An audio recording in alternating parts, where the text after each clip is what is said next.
Benji's message arrived at 11:15 that night. 3 words. Camden tonight. Confirmed. I stared at the phone screen inside the old car parked 3 blocks from the docks. My heartbeat drumming in rhythm with the rain tapping against the windshield. 6 months chasing whispers, tracing invisible rumors about a human trafficking ring weaving through New Jersey. Everyone said I was obsessed. But tonight, someone inside had decided to talk. And if Benji was right, if he truly was, I would finally have proof. The gear was hidden beneath my coat, a recorder no bigger than a lipstick, a button-sized camera clipped to my collar, spare batteries strapped around my waist, $800 I didn't have, 2 weeks late on rent in Philadelphia. But some stories, even if they cost you your life, are still worth telling. I tightened my collar and stepped out. The winter wind struck my face, carrying the bitter scent of oil and salt from the Delaware River. Rows of containers stacked like fortress walls glowed under flickering amber lights. I counted my steps on the cracked concrete, heart pounding against my ribs. Warehouse 47, the one by the water, its side door slightly ajar as if someone had just left. Benji had said a special shipment was coming through tonight, human cargo. In the most literal sense, missing women smuggled through the port inside refrigerated trucks. I didn't know which I wanted more, the truth, or proof that I'd been wrong all along. I drew a deep breath, the metallic cold of the river mixing with rust and fear, drying my throat. Inside my coat, the recorder was already on, its green light blinking faintly. I slid a finger over the camera, checking it one last time. There was no turning back. If I didn't capture what I needed tonight, 6 months of digging, 12 trips, dozens of secret meetings, everything would mean nothing. But more than that, I thought of the woman I'd interviewed, the one who lost her daughter in Camden 3 years ago, her voice trembling when she said, "They told me the police can't do anything." I reached for the door, its metal freezing through my gloves. Inside, the darkness breathed. A single fluorescent bulb flickered in the far corner. I pushed the door gently. The hinge groaned in the damp air. I slipped through and closed it behind me, standing still until my eyes adjusted. Crates lined the walls like a maze, the air thick with mold, old wood, and iron. I moved between narrow gaps, breathing so quietly I could hear my heartbeat. Somewhere deeper inside, men spoke in a language I couldn't place. Sharp, fast syllables slicing the silence. Footsteps, a metallic clang, a short laugh. I crouched, switched the camera to video. The image flickered faintly in the dark. Just a few minutes, I told myself. Then I'll get out. A gust from the river made the light quiver. A shadow crossed the beam. Then another. 2 men dragged a large crate into the open. One pried it with a crowbar, the crack of splintering wood echoing through the space. I leaned forward to capture it. My throat seized when the bluish light revealed what was inside, not cargo, but a woman, bound, gagged, eyes wide open. She was alive. My heartbeat thundered in my ears. I stepped back, forcing my breath quiet, sweat cold on my neck. My hands shook as I kept the camera steady. Benji had said, "Evelyn, if you catch this, we can bring the whole ring down." I held on to that thought, to the hundreds still missing. I filmed, each movement slow as a dream. Then one of the men turned. His gaze swept straight toward me, my lungs locked, my legs rooted to the floor. He frowned, barked something in English, then pulled out his phone, its flashlight slicing through the dark. In that instant, I knew I had crossed the line between witness and prey. I ducked and turned, but his boots pounded behind me. I ran, heart exploding, shouts and gunfire cracking through the air, light strobing off wet walls. I don't remember how I burst out of the warehouse, only the steel door slamming behind me and Benji's voice breaking through the wind on my phone. "Evelyn, where are you?" But it was already too late. A tall shadow loomed behind me, and everything went dark. If you're still following Evelyn through the freezing rain and can feel her racing heartbeat in every step, subscribe to our channel so you won't miss the mysteries, tension, and emotion, waiting in stories like this. Don't forget to like and share the video to help us reach more hearts. And tell me, where are you listening from? Leave your city or country below so we can see how far Evelyn's story has traveled. Thank you for walking with us through the darkness and the light. I don't remember falling. Only that when I opened my eyes, I was lying face down on cold concrete, limbs numb, breath shallow. A single overhead bulb cast a pale ring of light across the wide room. Leather soles circled nearby, metal scraping against cement, and voices murmured in a language I couldn't understand. The camera still hung from my collar. My stomach clenched when I saw its tiny green light still blinking. I turned my head just enough to look around. They stood there, 4 men dressed in black, gloved hands, eyes sharp as blades. Another man knelt in their midst, wrists bound behind him, blood running from his nose onto his crumpled white shirt. I knew that face. I'd seen his photo in Benji's files, a broker, smuggling goods for both sides. The air thickened until it felt solid. One of the standing men spoke, his English edged with an Asian accent, each word deliberate, final. You think you can trade with the Italians without us knowing? You think you're smarter than we are? The man on his knees dropped his head, voice shaking. I didn't betray. I only betrayed family. The leader cut in, drawing his gun. No silencer. No hesitation. The shot cracked through the warehouse like thunder. The body fell, blood spreading like ink across the floor. I bit down hard to keep from crying out. My whole body trembled. The camera still rolled. For the first time in my reporting life, I understood what it meant to face death close enough to smell it, to feel the helplessness of watching a life end for power's sake.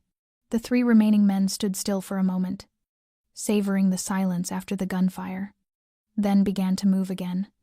One crouched to check the corpse. The others scanned the shadows. I knew if I didn't shut off the camera and run, I would be next. But as my fingers brushed the button, a voice came from behind me, low, cold, close. Who is she? A hand like iron clamped my shoulder and yanked me upright. The light hit my face. I blinked against it. A fist drove into my stomach, folding me in half, stealing my breath. My phone skidded across the floor. They tore the recorder from my coat, ripped the fabric apart. Another man lifted the camera, narrowing his eyes at the blinking light. She recorded everything. They shoved me forward. My head struck a crate, pain bursting behind my eyes. Before I could react, 2 of them pinned my arms and cinched plastic ties around my wrists. The ringing in my ears drowned out the world gunshots. Footsteps. My own heartbeat. Then another man approached. He wore no gloves. His clothes sharper dark brown leather jacket, polished shoes, cologne heavy in the air. He looked at me like assessing stolen property. Who are you? I said nothing. He nodded once. Fine. We'll make her talk. They hauled me to my feet, dragging me down a long, dim corridor. No one spoke. The air was as cold as the night outside. When the steel door opened, a man was waiting beside a black SUV. Tall, broad-shouldered, arms crossed. His face lost in shadow, only his eyes visible. Steady, unreadable. He stepped forward and spoke a single sentence. Don't kill her. Bring her. That was the first time I saw Dominic Russo. And I didn't know then that from that moment on, my life would never be the same again.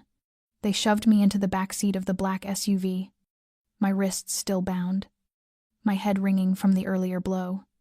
Dominic Russo sat across from me in the spacious cabin, the dim interior light casting a pale glow across his face, sharpening every line and shadow, his gray eyes like cold ash never leaving mine for a single second. There was nothing about this man that resembled anyone I had ever met. He didn't speak a word during the entire drive out of Camden. He simply sat there, silent, one hand resting lightly on his knee, the weight of his gaze pressing against me like a coming storm. I felt observed not as a woman but as an undefined threat waiting to be measured. The car rolled past the industrial district, along empty suburban roads, and then turned north onto the highway. Outside the window, The trees stood bare, their branches like old hands reaching into the night. No one spoke. Only the hum of the engine and the hiss of wind filled the space. I fought the dizziness, forcing my mind to stay clear. After more than 20 years in journalism, I had faced killers, corrupt cops, and drug dealers. Yet no one had ever made me feel this small. Dominic Russo didn't need to threaten. His mere presence filled the car with gravity. After more than 2 hours, we turned onto a narrow tree-lined road leading to a massive iron gate. Cameras watched from every corner. The gate opened soundlessly, as if the entire place was programmed to move in silence. Beyond it rose a European-style mansion built of gray stone. Black tiled roof, tall glass windows, a kind of authority that needed no ornament. They pulled me from the car, my hands still bound. A man in a suit inspected me from head to toe, then looked to Dominic and nodded. Dominic said nothing, just gestured for me to follow. Crossing the threshold felt like stepping into another world. The interior was startlingly warm, a stone fireplace, brown leather chairs, polished wood floors, yet nothing felt welcoming. Everything was arranged with such precision that breathing too deeply seemed like a disturbance. At the end of a long hallway, a small room opened, containing only a wooden table and 2 chairs. Dominic motioned for me to sit and nodded to the man beside him. The man produced a handheld scanner and passed it from my head to my feet. Each beep stopped him for inspection. He pulled from my coat a lipstick fitted with a microphone, a fake button camera, and a memory card sewn into the lining of my bra. Each item was laid on the table like pieces of evidence. I sat still, silent. At last Dominic spoke, his voice low and steady. The first words he had said to me. "What's your name?" "Evelyn Hart." I rasped, my throat raw and dry. He nodded slowly. "Reporter?" I said nothing. He studied me for a long moment, as if reading an invisible file written across my eyes. "How much did you record?" "Everything." The answer came by instinct, not bravery. I knew there was no gain in lying. Dominic tilted his chin. The other man inserted the memory card into a tablet and played it. Blurred images appeared: the warehouse, the crates, the gunfire, the body sprawled on the floor. I turned away when the shot echoed through the speakers. The man said nothing, just moved efficiently, erasing file after file. Each deletion felt like a hammer against my chest. 6 months of work, near arrests, narrow escapes gone in minutes. When it was over, he nodded to Dominic. Dominic looked at me, his eyes heavier now, less cold. "I just saved your life. By destroying my work? By keeping them from killing you right there? They were going back to finish the job. If I hadn't taken you, your body would already be floating in the Delaware." I searched his face for deceit but found only an icy certainty. Dominic rose and walked toward the door. "You'll stay here. I'll have guards posted. No contact with anyone. No phone. No internet. I'm not a prisoner." "No," he said without turning back. "You're a witness. And in this world, a living witness is the most dangerous thing of all." The door closed behind him, and I knew my life had just crossed into an entirely different chapter. I couldn't sleep that night.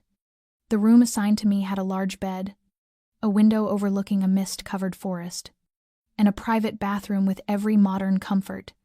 Yet despite its cleanliness, warmth, and an eerie sort of quiet, I couldn't close my eyes, not because I feared they would kill me, but because I didn't know what waited ahead.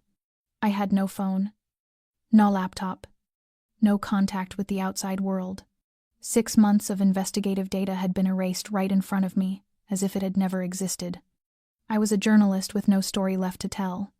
A woman trapped inside the world she had once observed only through screens, files, and recordings. The next morning, around 8, a knock came at the door. I stepped out, still wearing last night's clothes. Hair tangled, face unwashed. Dominic Russo was waiting downstairs in a room lined with books and old paintings. He wore a white shirt, sleeves rolled up, a cup of steaming coffee resting on the porcelain saucer beside him. There were no guards, just him. Dominic studied me for a long moment before gesturing to the chair across from him. I sat, back stiff, unsure whether this was an interrogation or a conversation. He didn't circle around the point. "Do you have any idea what you've gotten yourself into?" I gave a faint, dry smile. "I think I'm beginning today." He nodded, folded his arms, and leaned back in the chair. "Camden is the main transit hub. It's where everything from the East Coast moves inland: drugs, weapons, people. Every organization controls a piece of the route. My side handles finance and security. The triad controls supply and transport." I nodded slowly, trying to keep my composure even as unease rippled through me. Dominic continued, his voice steady, almost devoid of feeling. 5 years ago, after a string of bloody wars, both sides reached an agreement. I call it the balance of survival. We drew the lines clearly: no one crosses. Whenever someone violates it, their own people deal with them. No arguments, no revenge. That's how peace survives. The execution last night was, I began, my throat dry. The triad enforcing their law. The man was playing both sides, dealing with the Italians behind their back. You witnessed a sentence being carried out, and I recorded it. Exactly. Dominic's eyes locked on mine, the air between us tightening, and that alone could start a war no one wants. I didn't argue. He was right. I had been there. I saw them kill a man. Worse, I had the equipment, the proof. Dominic went on, slow and deliberate, as if explaining a deadly law of physics. The triad doesn't know there was anyone else in that warehouse, but if they find out a journalist was filming, they'll assume I knew and that I'm keeping the footage to use as leverage. In my world, rumors are weapons. They don't need to be true. They just need to be loud enough to set everything on fire. I clenched my hands under the table. I can stay silent. You can, but you have evidence. And more than that, you're an outsider, a witness. To the triad. That's unacceptable. Dominic's gaze didn't waver. If they learn you exist, they'll do everything to find and silence you. And if they believe I'm protecting you, they'll think I've broken the pact. Then 10 years of peace will end in 10 days of blood. I leaned back, exhaling slowly. Every word he spoke made perfect, terrifying sense, a logic so cold it burned. Dominic's tone softened slightly, for the first time sounding almost human rather than an emblem of power. "I didn't bring you here to hold you captive. I brought you here to keep you alive, at least until I figure out what comes next." I looked at him, uncertain how much to believe. But deep down I knew one thing. If he hadn't intervened last night, I would have been the second body on that warehouse floor in Camden. And for the first time in all my years of reporting, I no longer knew whether the story I was living was breaking news or a death sentence waiting to fall. I left Dominic's study with a tightness in my chest, a pressure both stifling and overwhelming, as if I had just walked out of a courtroom where every verdict had been decided long before I entered. I couldn't sit still in the luxurious room assigned to me, nor could I pretend to be the obedient kind of hostage who knew her place. I wasn't a criminal, and I certainly didn't belong to this world. I was a journalist. I had the right to choose my own story, and I had the right to leave. I went downstairs, walking along the polished wooden hallway, my heartbeat thudding fast in my ribs. A man stood guard near the front door, tall, broad-shouldered, wearing a black coat, his calmness almost terrifying. I stopped, looked him straight in the eye. "I want to leave." He didn't speak, only tilted his head toward the study where Dominic was. I went there, didn't bother to knock, pushed the door open. Dominic was pouring a drink, the amber light catching the glass in his hand. He looked up at me, calm, as if he'd already anticipated what I was about to say. "I can't stay here," I said, trying to keep my voice steady. "I need to go. Now." Dominic set his glass down, walked toward me slowly. "You can't. I'm not your prisoner." "No, but you're no longer an ordinary citizen after last night." I took a step back, feeling the door press coldly against my spine. "I don't care about your business. I don't intend to release the footage. I just want to leave and go back to my life. Dominic shook his head, his voice low and hard as steel. There's no life left to go back to, comes it. Evelyn, don't you see? You crossed a line you can't uncross. Not just because of what you recorded, but because of what you saw, what you now know. You think they'll just let you walk away? Go back to the city? Live peacefully? I clenched my fists, heart hammering in my chest. I can disappear. I can take care of myself. He gave a faint laugh, not mocking, but the kind of laugh people give when faced with something heartbreakingly naive. You're a journalist. You believe in truth, in justice. Do you really think you can live the rest of your life without telling anyone what happened? Without investigating? Without writing? Without ever speaking of it again? Not once? I couldn't answer. His gaze softened, strangely understanding. I've seen people like you before. People with fire in their gut. They don't know how to stop.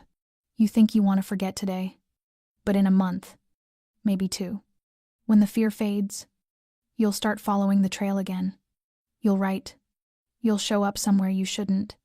And next time, no one will be there to pull you out. My chest ached. A part of me knew he was right. I wasn't the kind of person who could stop. I lived for hidden truths, for the voices the world refused to hear. But that same instinct had led me into a trap I couldn't untangle. Dominic stepped closer, his tone lower, almost weary. I'm not keeping you here out of power. I'm keeping you here because out there, they've already started asking questions: who you are, where you came from, what connection you have to me. If you walk out now, you won't last a week, and I don't want that to happen. Why? I asked quietly. Because I hate blood debts, he said, especially the ones that don't need to be paid. I looked at him for a long time, searching for the truth behind the words. Maybe he was playing a much larger game. Maybe I was just a pawn dropped onto the board by accident. But one thing I knew with absolute clarity, without logic or reason: Dominic Russo, in his own inscrutable way, was trying to keep me alive. And that made everything far more complicated than any story I had ever written. After that conversation, I stopped trying to leave, at least not right away. It wasn't because I fully trusted Dominic Russo, but because I had begun to understand he wasn't bluffing. Outside was a world I could no longer predict, and until I found a way out, the only thing I could do was observe, listen, and wait.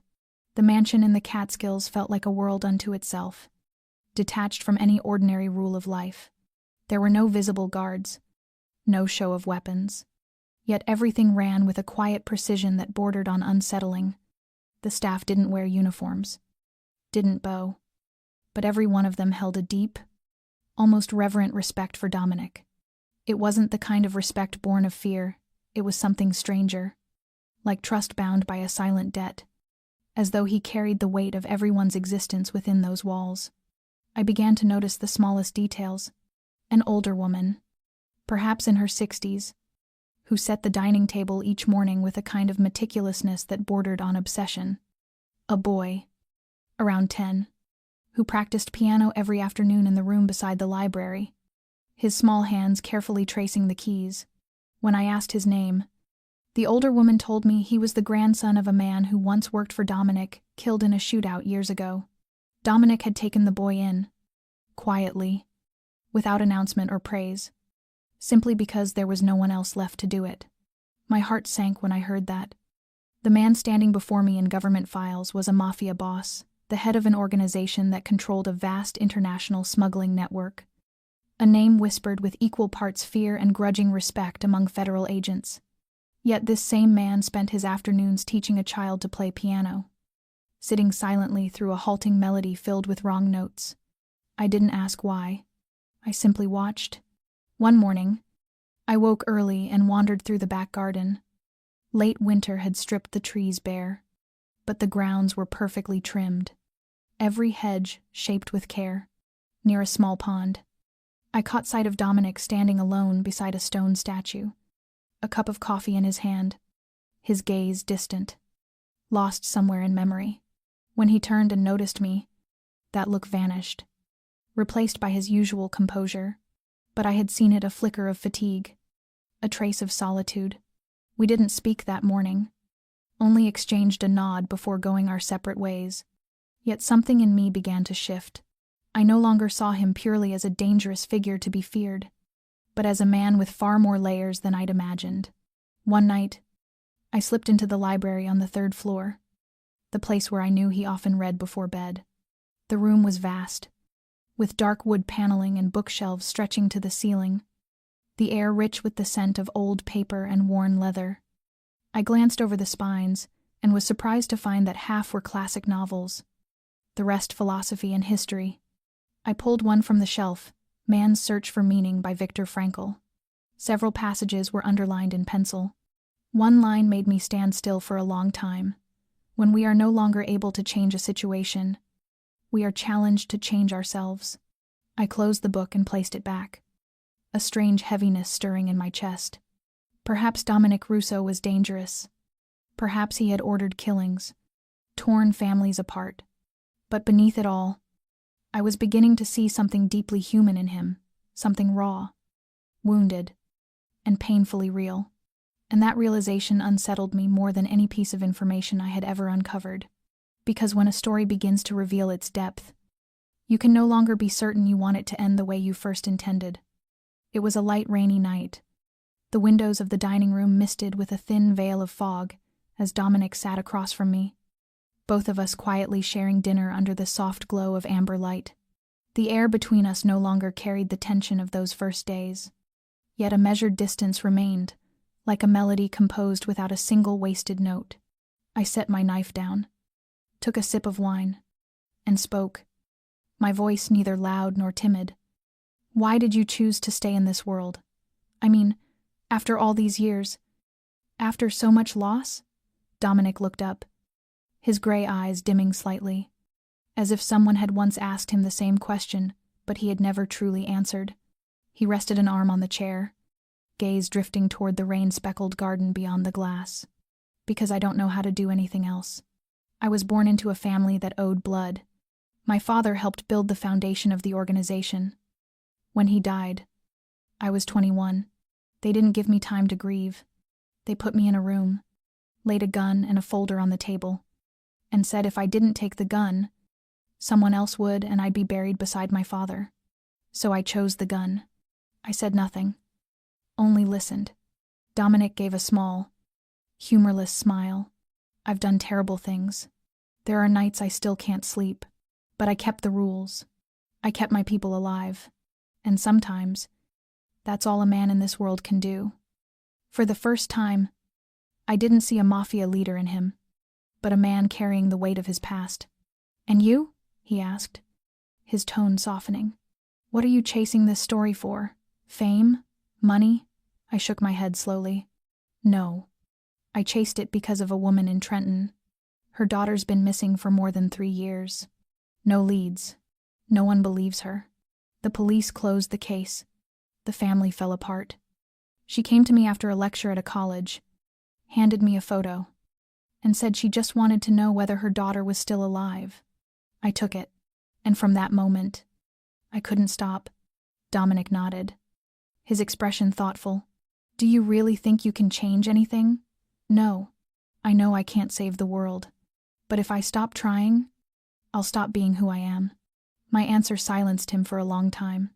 The rain outside grew heavier, each drop striking the glass roof like the slow pulse of memory. Dominic told me about his younger brother, the only one he'd ever had, killed in a car explosion after a mix-up between 2 shipments. He'd personally dealt with the man who gave the order, even though that man had been one of his closest allies. Since that day, no one in the organization had been allowed inside his home without warning. I told him about the first time I saw an immigrant woman forced onto a deportation flight, weeping through the entire journey because she'd left her 8-year-old son behind in America. She had pressed a small piece of paper with a phone number into my hand, begging me to help. I called. The boy was picked up by an aunt. I never found out what happened after that, but at least I called. Dinner ended without a farewell. But as I stood to leave the table, Dominic spoke softly, almost in a whisper. You still have good in you. Evelyn, keep it. In this world, that's rare. I turned to look at him, feeling my heart falter for a beat. I didn't know when it had happened. But somewhere between caution, suspicion, and moral lines, an invisible thread had begun to form between us. Not trust, not yet, but something close understanding, and sometimes that can mean far more than anything else. The next morning, when I woke, a folded note had been slipped under my door. The paper was thick, the ink sharp and clean, and it held only one sentence: from today, you may move freely within the grounds, but you are not to leave the estate. Dominic. I held the note for a long moment, sitting on the edge of the bed. My heart caught somewhere between unease and a strange, quiet calm. 6 days ago, I had been a kidnapped journalist, stripped of all my data, thrown into a world I once believed existed only in films. But now, I was being handed my first taste of freedom, limited, but real. I stepped out onto the balcony for the first time since arriving, breathing in the cool morning mist.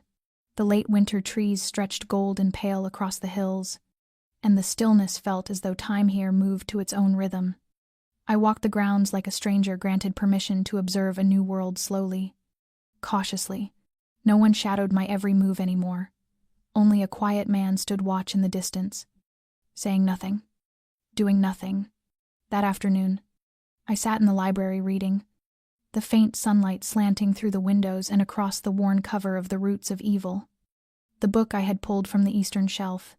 Dominic entered without a sound, without announcement. He looked at me for a moment before pouring himself a glass of whiskey.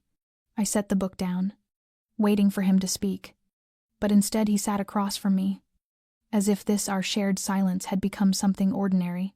When he finally spoke, his voice was low, but the distance in it had softened. I don't usually keep people around me for long. You're an exception. I looked at him, waiting for what came next. Dominic turned the glass in his hand, the light catching the veins across his knuckles. You're not a threat. I saw it in the way you looked at Angela's son, in the way you spoke about the people you've helped. And more than that, I believe that if I give you a choice, you won't betray me. I exhaled slowly, unsure whether to feel relieved or burdened. Trust, when it comes from a man like Dominic Russo, is both a gift and a tether, he went on, his eyes meeting mine directly now, unflinching. I can't let you leave, not yet, but I can give you the closest thing to freedom possible under the circumstances. You won't be confined.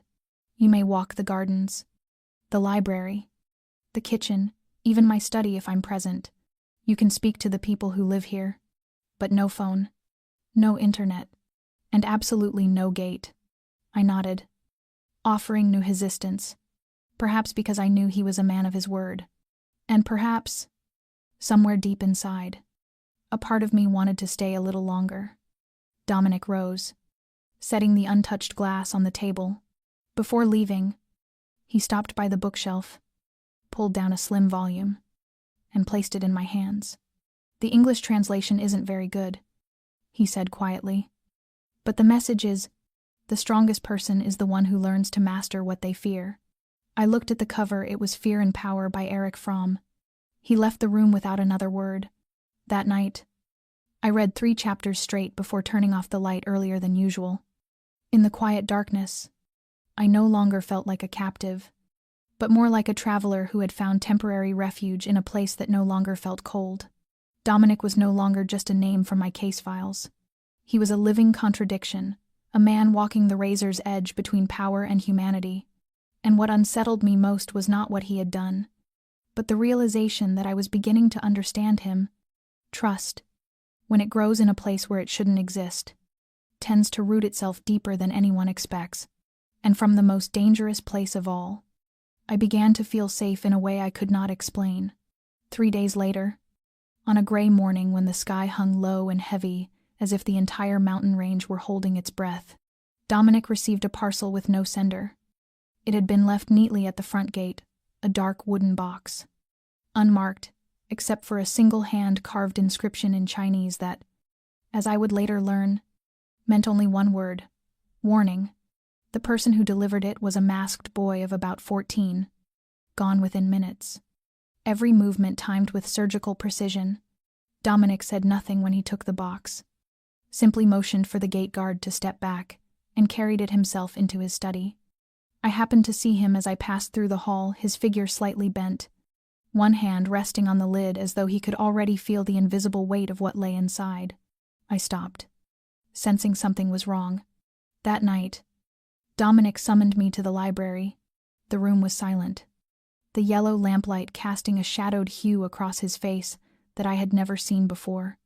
On the table sat the same box, now open, and inside, a small silver flash drive resting on a bed of black velvet, like a prop prepared for a solemn execution. Dominic didn't waste words. He just looked at me, his voice slow, heavy with each syllable. "They know you're alive." I felt the blood in my body turn cold. "Who?" I asked, though I already knew the answer. "The Triad." He handed the drive to one of his in-house tech men, who projected the contents onto the screen. There was no title, no introduction, just shaky footage filmed from a hidden corner of the Camden warehouse. I saw myself on the screen, clearer than I ever imagined. Dark coat, tangled hair, a face frozen in panic. Then came the gunfire. I flinched, watching myself stumble. To run. Half my face caught in the glare of a sweeping flashlight. I stared at the screen, breath locked in my chest, as if witnessing a nightmare replaying without the mercy of waking up. Dominic never looked away from me. When the video ended, he placed both hands on the table, moving slowly, controlled, as though restraining the fury building beneath his calm. "They've given me 72 hours. For what?" I managed to ask, though my voice barely held. Dominic studied me for a long moment before answering. "To kill you." I stepped back, my spine going ice cold. The room suddenly felt too small, the air thick enough to break. "They're not bluffing.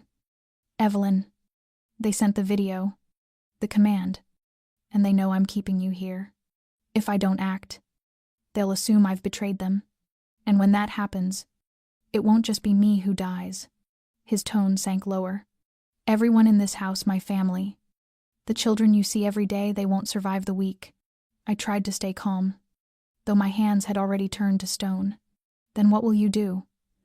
Dominic didn't answer right away. He stood, walked to the window, and looked out at the fog-draped courtyard. "I don't know yet, but I won't let them touch you." A hollow laugh escaped me, the sound fractured and bitter, the kind made by someone standing too close to the edge. "You can't protect me forever." Dominic turned, and for the first time, his eyes carried something I had never seen there before, something raw and unnamed, almost like despair. "I know," he said quietly, "but I'd rather die than let them strike first." In that moment, I realized Dominic Russo was no longer the man who seemed to control everything. He, too, was trapped inside a vast and blood-soaked chessboard where every move had a price. And somehow, I had become the piece at the center of the most dangerous play. 72 hours.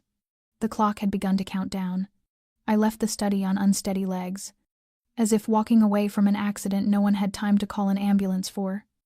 A wave of dizziness wrapped around me, thick and suffocating, until every sound in the house felt distant and warped. 72 hours. Not even 3 full days. That was all the time I had left unless Dominic did something, and I knew better than anyone that in his world, a promise wasn't enough to stop a bullet. I sank onto the stone steps behind the garden. A night pressing down, wind whipping through my hair, as though trying to tear away any last shred of composure. No one came to chase me off. No one came to comfort me. Only the silence remained, dense and crushing, sitting on my chest like a weight. I had always thought of myself as brave, believed I could face anything in pursuit of the truth. But now, knowing someone had already chosen the hour and manner of my death, all I felt was a primal fear that words could never name. My hands began to shake. Dominic found me there without a word. He stood for a moment, then walked closer, without the usual force that seemed to accompany him, Just a man with his hands tucked into his coat pockets and eyes that searched mine as if trying to express something he had never learned how to say. "Are you cold?" he asked. I nodded, though not because of the weather. Dominic took off his coat and draped it over my shoulders without waiting for permission. The gesture was so unexpected it nearly broke me. He sat beside me, not touching, just looking out at the misty courtyard ahead. "I won't let them kill you," he said, as if trying to quiet the chaos inside my mind. "You've said that before," I whispered, my voice thick. "But you also said if you disobey, they'll kill everyone here." Dominic exhaled slowly, a long, heavy sound, carrying the weight of all the ghosts he'd once tried to protect. "They think I'm using you as leverage. The video proves it. They believe I kept you here for my own reasons." "And were they wrong?" I asked, not accusing. "Only because I needed to know." Dominic turned to me, his gray eyes stripped of coldness, filled instead with exhaustion. "Maybe at first, but not anymore. I have no reason now other than to keep you alive. That's all." I nodded, wanting to believe him, though my heart felt as scattered as a house after a storm. Dominic went on, his voice low and deliberate. "I'm working on something, a way to fake your death, but the risk is enormous. If they discover the deception, they won't just kill you. They'll burn everything I've ever built." "Then, are you sure you'll do it?" I asked, still staring into the dark. Dominic was quiet for a long time. "I'm not sure of anything anymore, Evelyn. But I know this: if I kill you, I'll no longer be myself. And if I do nothing, they'll take you in a way far worse." I turned to him, no longer angry, no longer afraid, just overcome by an unfamiliar compassion for the man who had spent his life making choices that never came with a right answer. "If I discreet," I whispered, "will you tell my story?" Dominic nodded once. "I will, but I still believe we won't have to." I didn't know whether that was hope or the last desperate promise of a man emptying his soul to keep another alive one day longer. But when he stood and reached for me, I didn't pull away. And in that moment, I understood. Life was no longer something I simply possessed. It was something to be defended with blood, with trust, and with words left unspoken. We had less than 3 days left, and from that moment on, time itself became the rarest thing in the world. We stayed in Dominic's study all night, the windows sealed shut, the warm amber light falling over a table strewn with maps, diagrams, and handwritten notes. Dominic pulled a folded map from the drawer, a detailed layout of the forest behind the mansion, and spread it across the table. Beside it lay a series of photographs showing escape routes, blind spots in the security cameras, and hidden passageways I'd never known existed during all the time I'd been kept here. He looked at me, his eyes carrying a quiet weight of worry he tried to hide. I met his gaze, then slowly voiced the idea that had been burning in my mind since the day before. A fake death. Not disappearing, not running, but creating an illusion so convincing that the triad would believe everything was over. Dominic said nothing for a long while, his fingers laced together on the table, eyes fixed on the map. I continued, my voice gaining steadiness with each word as I realized he wasn't stopping me. Somewhere remote, no cameras, a false witness, a substitute body damaged enough to delay identification. A video of an execution, blurred enough to conceal details but real enough to shock. One man filming, one man pulling the trigger. A clean ending.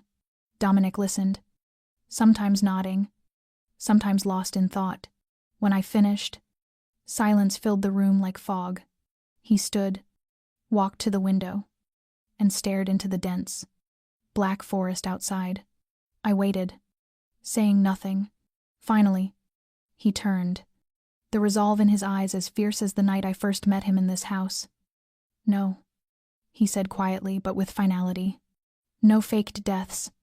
No staged scenes. No deceit." I froze.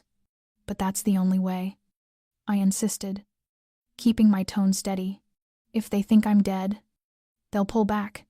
Everyone here will be safe. You'll be safe." Dominic shook his head. "No one is safe in a lie, especially when the enemy is the triad. They'll dig up a grave if they smell even a trace of deception. And if they suspect, the aftermath will be worse than what we face now. I took a step closer, my voice dropping lower. You can't protect me forever. If not now, then later. I'll always be their excuse to strike. Dominic looked at me, his expression no longer cold but torn between morality and survival. Do you think I don't know that? Do you think I haven't imagined building the perfect death clean? Seamless. Unquestioned, but I can't turn you into a ghost. I can't erase you as if you never existed. My throat tightened. He moved closer, his voice lower, heavy with conflict. I've done it before. Once. The result was 6 real deaths, 3 families destroyed, a manhunt that lasted 2 years, and a child who lost her mother forever. He paused, his gaze holding mine. I won't let that happen again. Not this time. Not to you. I exhaled, stepping back, disappointment rising like a tide. Yet beneath it I understood. Dominic wasn't refusing because he feared failure. He refused because he feared losing me in a way worse than death. He feared losing the last shred of humanity he had managed to keep alive in a world that had none left. And maybe, in that moment, I began to fear the same thing. Not dying, but losing the fragile trust we had built in these impossible days. Dominic returned to the table, gathering the maps and papers with steady hands. We'll find another way, he said, almost as if commanding himself. A way that doesn't require erasing you. I didn't answer. I didn't agree. But I didn't argue either. Because in that moment, I realized we were no longer 2 people standing on opposite sides. We were allies in a war without rules. And for the first time, I believed we would fight for something greater than either of us alone. Somehow, I had survived to this moment. And if there was still a path forward, I would walk it beside him no matter where it led, or how it ended. The next day, the first snow began to fall. Soft, weightless flakes drifted down onto the roof of the mansion and the damp earth, layering the bare trees in a fragile skin of white. No one spoke of the triad. No one mentioned death. Yet the entire house was silent, as if waiting for something far greater than anything that had ever happened before. Dominic didn't leave my side all day, not in the way of a guard watching a prisoner, but like a man keeping vigil over what little life still remained, or perhaps memorizing each breath, each movement, before everything turned to ruin. We walked together through the woods behind the house, along a narrow path slick with dew, familiar now from the afternoons I'd once wandered alone. Dominic told me about the winters he'd lived through here, back when the gang wars haunted every night. Once, he said, during a violent clash years ago, he was wounded and lay unconscious for 2 days, in the very room where I now slept. No one thought he'd survive. But he woke not because of a miracle, he said, but because there was still one promise he hadn't yet kept. I didn't ask what promise that was, and he didn't tell me, but the look in his eyes said enough. Whatever had kept him alive back then wasn't power or loyalty or fear. It was something private, deeply human. We returned as the sky darkened. Dominic asked the cook to prepare a special dinner, simple but warm, just the 2 of us in the small dining room near the fireplace. The fire crackled softly. Red wine glowed in the glasses, and the faint scent of cinnamon hung in the air.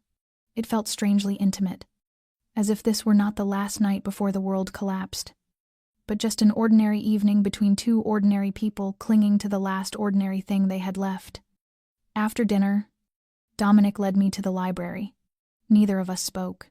He chose a quiet classical piece and played it through an old stereo, then sank into the armchair across from me. I sat with an untouched glass of wine, eyes fixed on the window.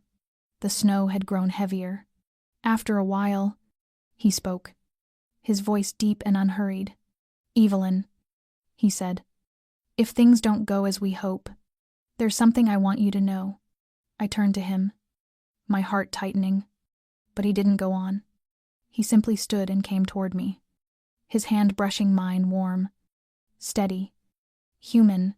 I didn't pull away. In that moment, Dominic's eyes were not those of the man who ruled the criminal underworld of New York. They were the eyes of someone who had carried too much for too long, and who, for once, wanted to be real before everything vanished. I rose without a word and let him draw me close. The first embrace wasn't about possession. It was release. I leaned into his chest, feeling the strong, a steady rhythm of his heart beneath the white shirt. Dominic's hand slid gently through my hair, soothing a pain he dared not name. There were no declarations, no promises, just two people, in the most fragile moment of their lives, choosing to believe in each other.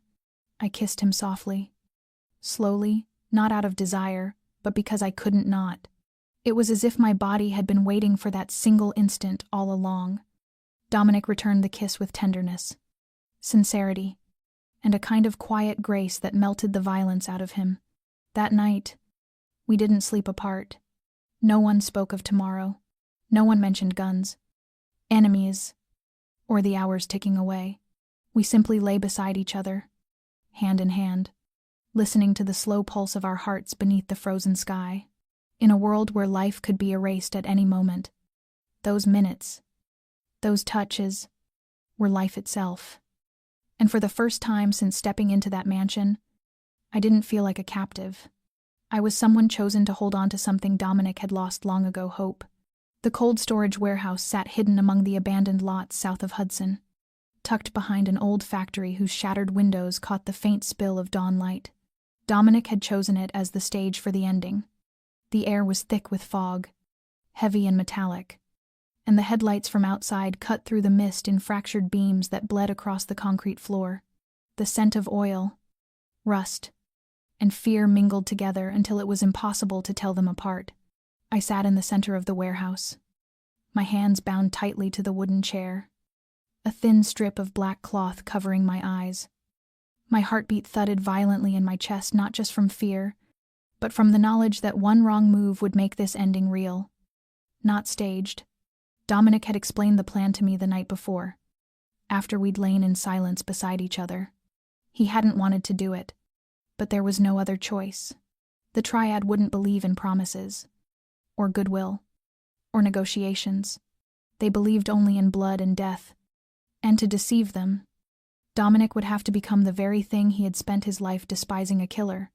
I had nodded when he asked if I was ready, not because I was brave, but because I knew that if I refused, Dominic would lose everything. The people in the mansion, the children, the women who had nowhere else to go, they would all die because I was still alive. The warehouse was silent when the heavy doors began to open. 4 men entered, led by a tall Chinese man in a long coat, his face carved from stone. His name was Chen Lu, the second in command of the Triad's eastern branch. His eyes swept over me like he was inspecting a piece of merchandise. Another man carried a camera. Dominic came in last, dressed in a sharp black suit, tie knotted tightly, eyes hard and precise like a blade honed to perfection. He didn't look at me, didn't nod, didn't give even the faintest sign that I wasn't about to die. Chen Lu gave a short signal. The camera clicked on, its red light flickering. Dominic stepped forward, pulled a gun from his belt, the metallic sound of the slide echoing in the cold.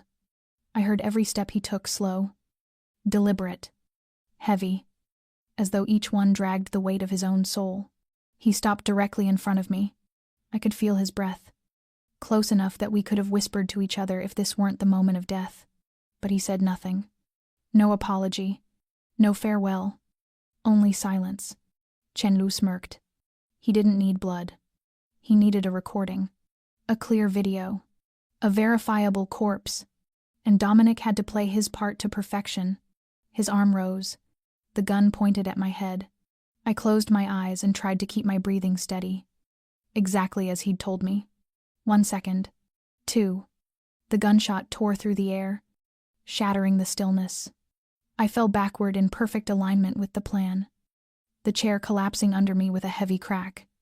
The small blood pouch hidden beneath my blouse burst open, spilling warmth down my face, neck, chest. I didn't move, didn't tremble, didn't react. Completely still. A body. Dominic's footsteps echoed again. Steady, controlled. He knelt beside me, pressing his hand lightly to my chest as though checking for a pulse, an exact gesture, rehearsed in silence. Then he rose and turned to Chen Lu. "It's done," he said, his voice sharp and lifeless. "She's dead. Now get off my land." Chen Lu didn't reply. He motioned for his men to cut the camera. One of them approached, checking me, lifting my wrist, prying open an eyelid, shining a light. The blood was still warm. There was no response. He nodded once, and just like that, they turned and left, disappearing into the fog without a word. No threats, no praise, only silence, colder than the air itself. When the last echo of tires faded and the doors groaned shut, I felt Dominic's hand close tightly around mine. That single grip said what neither of us could. He exhaled. Went first date. Shuddering breath, releasing everything he had forced himself to become in those few unbearable minutes. I opened my eyes. The smell of fake blood was sharp and bitter in my throat, but I had survived the execution, and in Dominic's eyes, for the first time, I saw complete fragility. Not because he had almost shot me, but because he had sacrificed everything to protect me in front of the enemy. And no performance in the world could hide that truth. Less than a minute after the warehouse door shut, Dominic was still kneeling beside me, his hand on my wrist as if checking my pulse, though in truth he was steadying me. He tilted his head, listening to the silence beyond the walls, then gave a small nod, barely perceptible. At that instant, the heavy door swung open again. It wasn't the wind or the hinges. It was the sound of footsteps returning. Chen Lu was back, and he wasn't alone. 2 men followed, their faces expressionless, hands resting on weapons beneath their coats. Dominic rose slowly, wiping his palms on his trousers as though cleaning off something foul. Chen Lu looked down at my body, suspicion flickering in his eyes. He motioned for one of his men to replay the footage. In seconds, the screen showed Dominic raising the gun, and me collapsing, the blood pooling across the floor. But as he studied it closer, something in his expression shifted.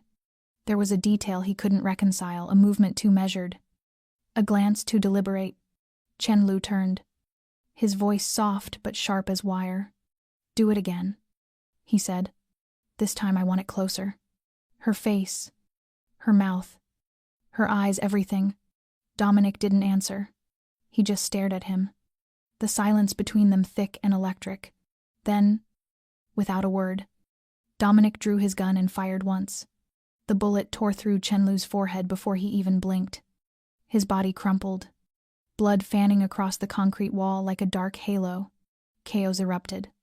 The 2 triad soldiers hadn't yet pulled their guns when 3 shadows dropped from the ceiling on cables, the air exploding with gunfire. Dominic lunged toward me, firing as he kicked the chair out from under me. "Get up. Evelyn, run!" he shouted, cutting through the ropes with a small blade hidden in his belt. I staggered to my feet, disoriented but alive, as Dominic yanked me toward the rear exit. A bullet grazed his arm. He didn't flinch, just gritted his teeth and pulled me faster. Behind us, the warehouse roared with gunfire. Dominic's men, descending from the rafters, cornered the remaining triad operatives with ruthless precision. One tried to block the hall. A single shot to the chest dropped him where he stood. Dominic didn't look back. His command was cold and final. "No survivors. End it." The back door opened into a narrow underground corridor, long and pitch dark. I ran close beside him, my breath ragged, the air thick with the scent of gunpowder and blood. When the final steel door slammed shut behind us, the world above fell silent, as if hell itself had just sealed its gates. Dominic leaned against the wall, his chest heaving with pain and exhaustion. I wrapped my arms around him, speechless. We both knew there was no going back. "They'll come for us," I whispered. "They won't stop." Dominic nodded. "I know, but tonight, they lost their leader. They'll fracture, and that's our only chance to end this." I looked into his eyes, the same eyes that had burned with fire an hour ago, now heavy with the weight of an entire lifetime. "You didn't plan to kill him, did you?" Dominic didn't respond at first. When he did, his voice was low, solemn. I wanted to spare him, but he came back. He wanted proof. He wanted to interrogate you, and I wasn't going to let him touch you. His words sliced through the last defenses I had left. I leaned into him, not out of fear this time, but out of gratitude, trust, and the undeniable truth that no matter how this ended, Dominic Russo had chosen a side. My side. At the far end of the corridor, another door opened. Light spilling through. His men were waiting. Dominic and I walked toward it without looking back. Behind us, in the darkness, Chen Lu's body lay motionless in a widening pool of blood. And I knew, in that moment, the game had changed. There would be no more pretending, no more acting. The war had truly begun. But this time, we were the ones in control. And I, the woman once bound like cargo, was finally, utterly free. 3 days after the warehouse shootout, before the blood on the concrete had even dried, the war began. Chen Lu's death sent shockwaves through the entire Eastern Triad network. With the fragile truce shattered and no one left to enforce it, the armed branches flooded into Dominic's territory, striking supply depots, shipment hubs, and safe houses scattered across New York. For the first time in more than a decade, the black sky of the city's underworld burned red again with vengeance. Dominic didn't leave the mansion for the first 3 days. He turned the library into a makeshift command center. Maps, radios, encrypted messages arriving in bursts. His face grew darker, his voice heavier, sharper, impatient like a field commander in the middle of war. I saw him fall asleep at the conference table around 3 a.m, head resting on folded arms, his breathing ragged, eyes bruised with exhaustion. Less than an hour later, he woke to the news that Marco, his most trusted lieutenant, had been ambushed while transporting weapons to Jersey, killed instantly. An hour after that came word that Ellis, who handled logistics, had been blown up in his car on the way to a safe house. No survivors. By evening, Anita, the communications lead, the woman who had once cared for Dominic during his recovery, was assassinated by a Triad gunman in the cafe she frequented. 3 people, 3 pieces of his life, gone in less than 24 hours. Dominic didn't cry, didn't rage. He simply stood before the map for a long time, silently drawing a black line through each name. Every stroke was a wound carved into his own flesh. I watched from the half-open door as he faced that wall of ghosts alone. For the first time since I'd known him, Dominic Russo no longer looked untouchable. He looked broken, hollowed, quietly drowning. When I entered, he didn't look up. "This is all because of me, isn't it?" I whispered, my voice trembling. Dominic lifted his head, his eyes bloodshot yet eerily composed. "No, Evelyn," he said. "It's because I didn't kill you." The words left me stunned, not because they blamed me, but because I could hear the fracture in his voice. He wasn't regretting that he'd saved me, he was mourning the cost others had paid for that choice. "Marco once told me something," he continued, his voice dropping low. "We don't die from our mistakes. We die from loyalty to the things we're too afraid to let go." I didn't know what to say. I just stepped closer and placed my hand on his shoulder. Dominic didn't turn, but his fingers reached up, clasping mine gently, as if it were the last thread anchoring him to the world. "I don't know when they'll come," he said quietly, "but I do know one thing. I won't let them take you. Not again." I nodded, not because I agreed with everything he'd done, but because I understood. Dominic had lost the 3 people he loved most, and now, all he had left was me. Not as a hostage, not as a witness, not as leverage, but as the one life he refused to let go of. No matter the cost. I stood there, my hand still in his, and for the first time since stepping into his world, I realized something undeniable. I was no longer just the storyteller. I had become part of Dominic's story, and whatever ending awaited us, nothing would ever be the same again. The next morning, the sky was a flat, colorless gray, as if the earth itself had forgotten what sunlight felt like. Snow drifted soundlessly over the mansion roof, each flake dissolving the moment it touched the cold glass of my bedroom window. Dominic had left early, but a handwritten note sat beside a still warm cup of coffee. I'm checking the western route. If you want to leave, tell Carlo. The car is ready. I sat there for a long time, staring at the page, feeling the weight of every quiet word. Dominic hadn't spoken last night, but he knew. He always knew. He understood that I was a creature of crossroads, someone who didn't belong to the shadows, who couldn't live as an echo in someone else's war. So he gave me the one thing no one in his world ever offered: choice. No persuasion, no chains, no pleading. But what he didn't know was that my choice had already been made on the night he took my hand without a promise. When I saw exhaustion in his eyes, and yet he still stood between me and the darkness. I found him in the library later that afternoon, his coat dusted with snow and mud, his eyes tired but still sharp. He looked up when I entered, neither surprised nor relieved, only calm, as if he'd known I would come. I sat across from him and spoke plainly. I'm not leaving. Dominic's brows furrowed slightly. Why? I took a breath, my heart pounding as if I were confessing something larger than survival. Because I can't go back. Not after everything that's happened. And not when I know that if I walk away now, I'll live the rest of my life knowing I abandoned someone standing between blood and betrayal. Dominic said nothing. He just studied me for a long while, as if weighing the truth in my words. But I have conditions. I continued. I'll stay, but I won't give up being a journalist. I won't write about you. I won't expose this house or its secrets. But I need to keep telling stories. About the forgotten. About the ones who disappear into the dark. The victims I used to chase before life brought me here. Dominic leaned back, his fingers interlaced, his voice lower, rougher than usual. If you stay, you won't be a guest. You'll be part of this world. There will be times you'll have to stay silent when every instinct in you wants to speak.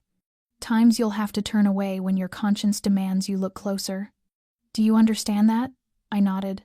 I didn't come here to be your moral compass. I came because I chose you. But I can't become part of what I don't believe in.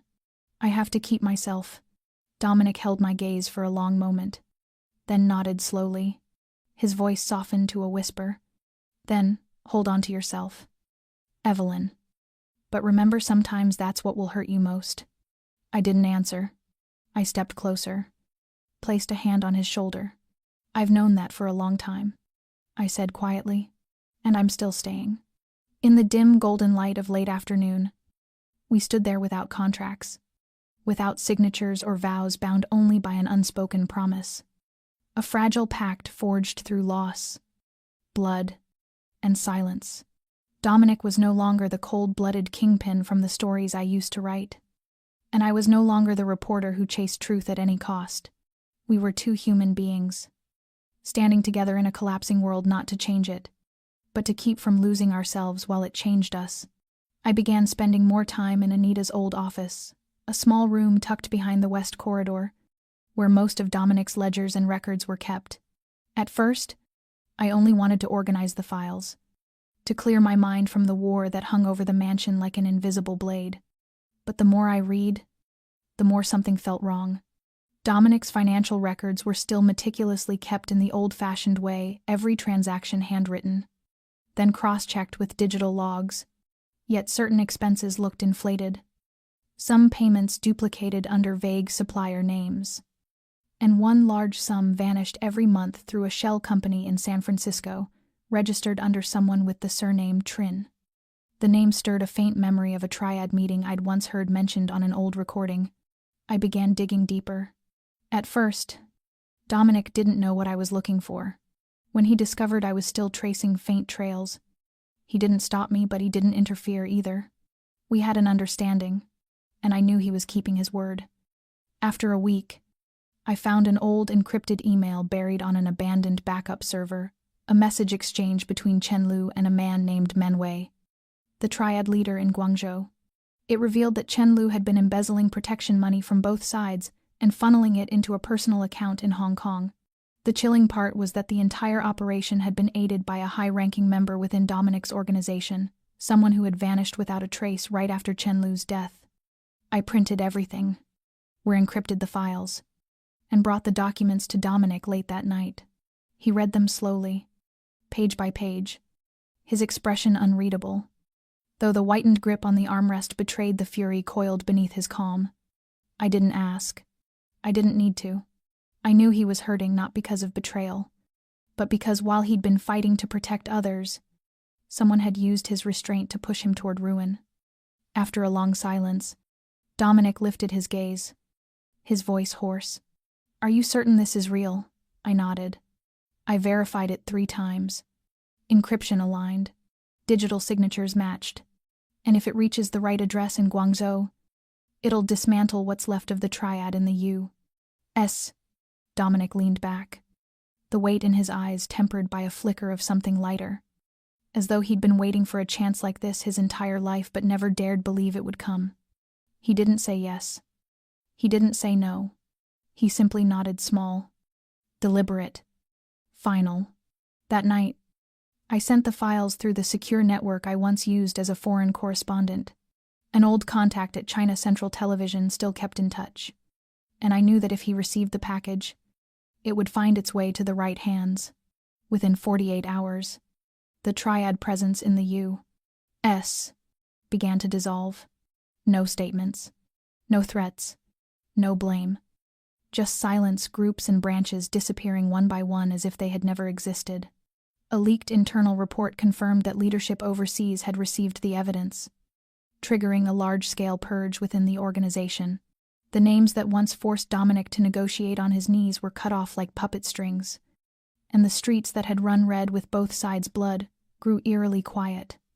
Dominic didn't celebrate. He didn't call it victory.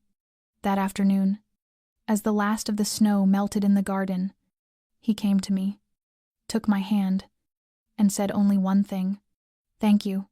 I didn't answer, because I knew the truth. If anyone owed gratitude, it was me. Dominic had saved me once with blood, and now I was only returning it with truth. A truth unearthed from the dark, in the only way I'd ever believed, that whatever is buried will always be, eventually, find the light.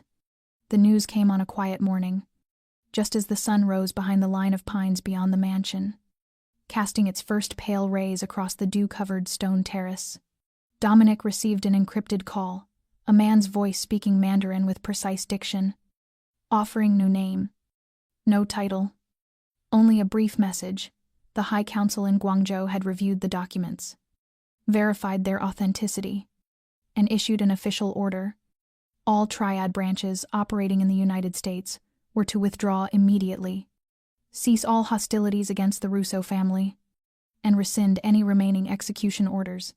There was no apology, no expression of gratitude, only a statement simple, final, and heavy as a verdict.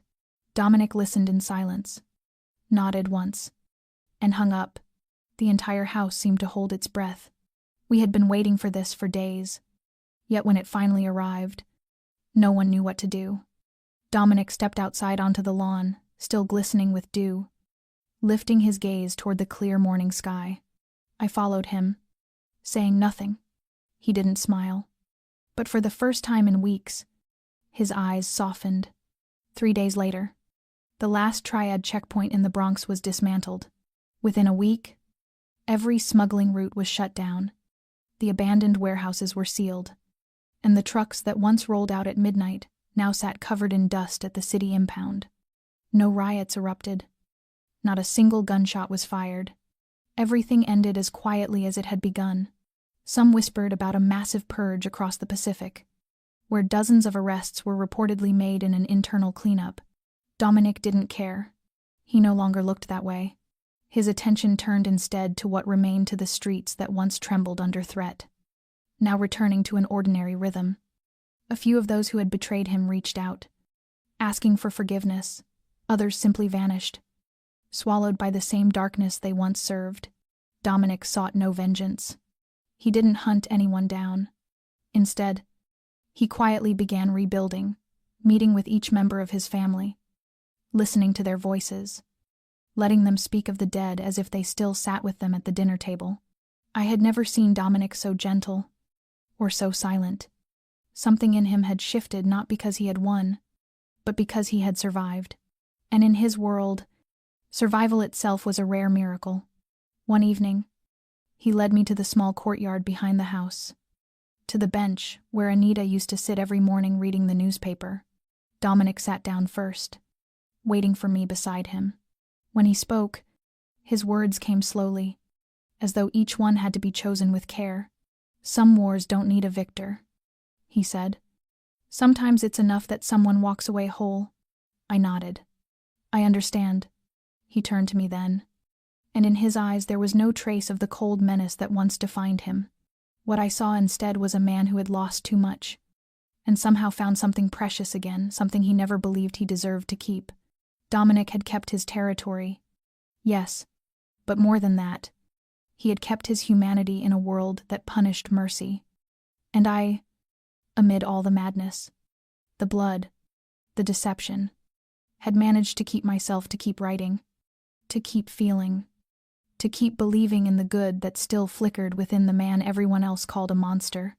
The war was over. There were no celebrations. No fireworks, only the gentle stillness that settled over New York, where, for the first time in years, people could sleep without a gun under the pillow. And in that quiet, I knew a new chapter had begun. It didn't need to be bright. It only needed to be real. 6 months later, I returned to Camden on an early summer afternoon when the sky stretched endlessly high and sunlight poured over the old rooftops like a warm golden blanket. The city hadn't changed much, still the cracked pavements, the graffiti-stained walls, the faint hiss of steam rising from manhole covers at dusk. But I was no longer the woman who once trembled behind a camera, sneaking into an abandoned warehouse on a rainy night in pursuit of a truth that existed only as a hunch. I sat in a small corner cafe on the same street where Benji and I used to meet before our dangerous assignments. He now worked for an international investigative agency. Sometimes he still sent me encrypted messages, but he was no longer the man who rode through dark alleys beside me for a few seconds of real footage. I never blamed him. We had taken different roads since that night that changed everything. Through the window, I could see the street leading to warehouse number 47, the place where it all began. That night still came back to me, vivid and sharp, as if it had happened only yesterday. The smell of rust, the flickering yellow light spilling through broken bars, the trembling steps, and the heartbeat pounding so violently I thought it would burst as I witnessed an execution for the first time. I once believed that moment would kill me, if not by bullets, then by the weight of memory itself. But strangely, 6 months later, I was back here, not in fear, but in a kind of peace I had never known before. I was no longer the Evelyn who lived on the raw instinct of a journalist starving for truth, willing to trade her life for it. Now I understood that truth didn't always live in footage or headlines. It lived in the choices we made before pressing record, in the people who bled quietly to keep others alive. Dominic didn't come with me. He remained in the Catskills mansion, running his affairs like a man who had learned the true price of power. We still spoke every day through messages, handwritten letters, or brief calls in the middle of the night, but I no longer lived under his roof. When the war ended, I chose to leave not because I wanted distance, but because I needed to remember who I was. Dominic understood. He didn't stop me. He didn't ask for reasons. We didn't part with words, but with a look, one filled with gratitude for surviving the darkest part of our lives together. I returned to journalism, though not the kind I once practiced. I wrote smaller stories, now simpler, quieter ones about ordinary people who had endured the impossible, about the hidden corners of the world I had once inhabited. No mafia names, no stray bullets, no theatrics, but they were true, and I knew that mattered just as much. As the sun began to set, I rose from my chair and walked toward the old industrial district. Warehouse 47 had been sealed shut, its doors welded with steel, white paint covering the stains of blood once spilled there. No trace of that night remained except inside me. I stood there for a long time, my hand resting on the cold metal, eyes closed. A part of me had died in this place, but it was also here that I found a reason to live again. I left as the city lights flickered on, yellow halos stretching across the pavement. I didn't look back, because I knew I had moved on not just from Camden, but from an entire chapter of my life. And ahead, though its shape was still unknown, I was ready to write it with a heart that had learned how to ache, how to love, and how to pause just long enough to hear itself breathe in the eye of the storm. Dominic and I now live in two different worlds, each with our own rhythm, our own setting that may never truly merge. Yet that has never stopped us from walking beside each other. He still lives in the Catskills mansion, once an impenetrable fortress, and now as peaceful as an autumn farmhouse, with a small garden, rows of crimson maples in October, and quiet mornings when he drinks coffee on the wooden porch overlooking a valley blanketed in mist. I've returned to city life, writing in a small apartment facing the park, taking evening walks, and sometimes sending him the articles I write, untitled stories filled with the quiet weight of kindness and hope. We never name what this is between us. We don't need labels. We simply exist in each other's lives, as naturally as breathing. Once a month, I return to the Catskills, sometimes only to sit in silence beside him for a few hours, to walk hand in hand through the forest, or to listen to classical music together in the library bathed in afternoon light. Once, he asked if I ever regretted not choosing an ordinary life. I looked at him and said no, because amid all the chaos, Dominic was the gentlest thing I had ever touched. And in a world where the line between right and wrong, good and evil, is as fragile as mist, we chose to hold on to each other through the rare tenderness that remained. Our story has no fairy tale ending, no grand wedding, no lifelong promises, no beautiful framed moments. But it is real. It carries scars, tears, loss, and redemption. It reminds me that love doesn't always grow out of perfection. Sometimes it's born from places once drowned in darkness. And more than anything, this love doesn't seek to change the other person. It simply chooses to stand beside them through every storm, quietly and steadfastly. Thank you for staying with me until the very end of this story. If you felt moved, connected, or saw a part of yourself in the journey of Evelyn and Dominic, please subscribe, like and share our channel with everyone. Every day, we bring you real, touching and profound human stories so that you can find a part of yourself, or a little lesson to warm your heart in the midst of difficult days, life's noise. And if you have thoughts about this story, please share them below. What do you think of Evelyn's choice? Of the price Dominic paid to keep his promise? Have you ever stood between right and wrong? Between love and reason? We'd love to hear your truth, straight from the heart. Every feeling you share is part of this journey. Until next time, may you and those you love have good health, peace, and gentle joy each day. Goodbye for now, and I hope to see you again soon on the next storytelling journey.